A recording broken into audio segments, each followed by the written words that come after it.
Γεια σας, είμαι η Χαρά και μόλις τελειώσαν Τα πρωτοβρόχια. και μόλις τελειώσαν Και το χαλάζι.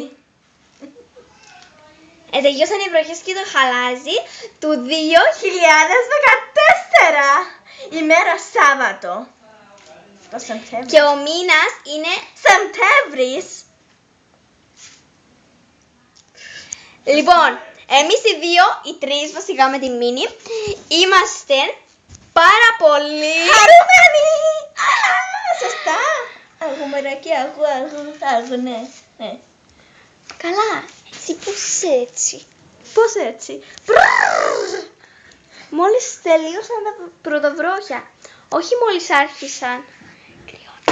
Κρυώνω. Συγγνώμη. Χίλια συγγνώμη. Λοιπόν, δεν μπορώ. Σιωπή καλέ. Δεν μπορούμε να Περιμένουμε τη χαρά μας.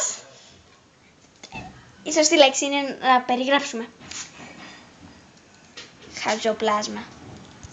Γεια σας! Είμαστε πάρα πολύ... Αυτό να μην το ξεχνάτε όμως, είμαστε πάρα πολύ... Χαρούμενοι, ναι. Ναι, αγαπητοί μου, ναι. Ω, μιξούλα. Εντάξει, καθάρισε. Την συγχωρείτε, Όχι, δεν συγχωρώ κανένα εγώ. την συγχωρείτε, ευχαριστούμε, γεια. Μη φύγετε.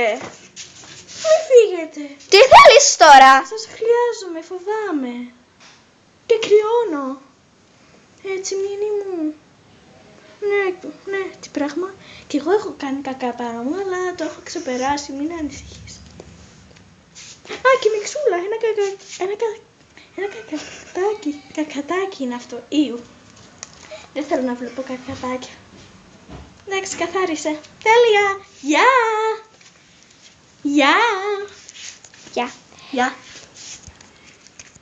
Γεια σας! Γεια. Γεια σου χαζοπλάσμα! Γεια σου, χαζοπλάσμα. Γεια σου Μίνη! Γεια σου, Μίνη.